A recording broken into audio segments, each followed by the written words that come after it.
Olá, meu nome é Suzane Frutuoso, eu sou jornalista da revista Isto É e estamos hoje aqui direto da redação para conversar com o Dr. Júlio Pérez, ele que é psicólogo clínico e doutor em Neurociências e Comportamento pela Universidade de São Paulo, USP, e também autor do livro Trauma e Superação, o que a psicologia, a neurociência e a espiritualidade ensinam, da editora Roca.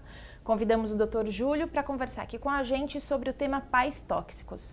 Dr. Júlio, muito obrigada. É um prazer falar sobre um tema tão importante quanto esse. Tá. Bom, Dr. Júlio, a primeira pergunta é: quem são os pais tóxicos? Como é que a gente pode defini-los?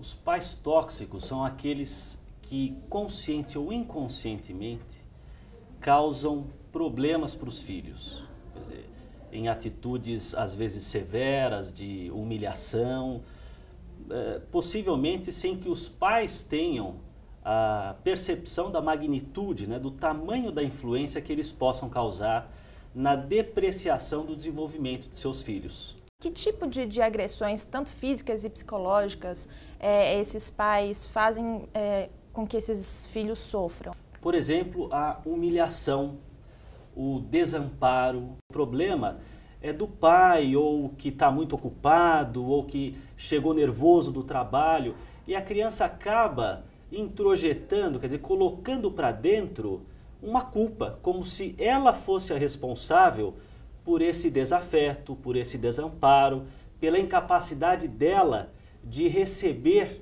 o amparo, o carinho dos pais. E por que esses pais são assim, doutor Júlio? O que os leva a agir dessa maneira? Inconsciência, desinformação e também traumas passados que reverberam o momento atual. Quer dizer, os pais podem estar repetindo scripts dos modelos parentais deles próprios. Quer dizer, se esse pai também, por exemplo, nasceu num lar conflituoso, ou foi criado só pela mãe ou só pelo pai, percebeu também o desamparo, essa falta do acolhimento emocional, ele pode repetir essa mesma dinâmica com os seus filhos.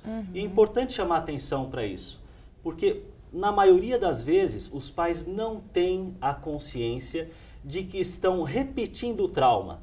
Numa primeira condição eles foram vítimas e numa segunda algoz em relação aos próprios filhos. Alguns casos, aliás, acho que muitos casos, em que os pais são muito severos num momento e no outro são extremamente amorosos e carinhosos.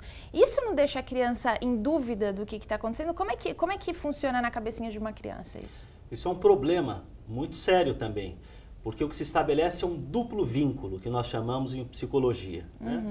O duplo vínculo causa uma dissociação na criança, quer dizer, uma hora ela pensa que o certo é agir de um jeito, outra hora o certo é agir de outro, e ela se divide, quer dizer, fragmenta a sua percepção, a sua cognição e cria uma insegurança a respeito, porque não há a maneira correta ou assertiva para a condução.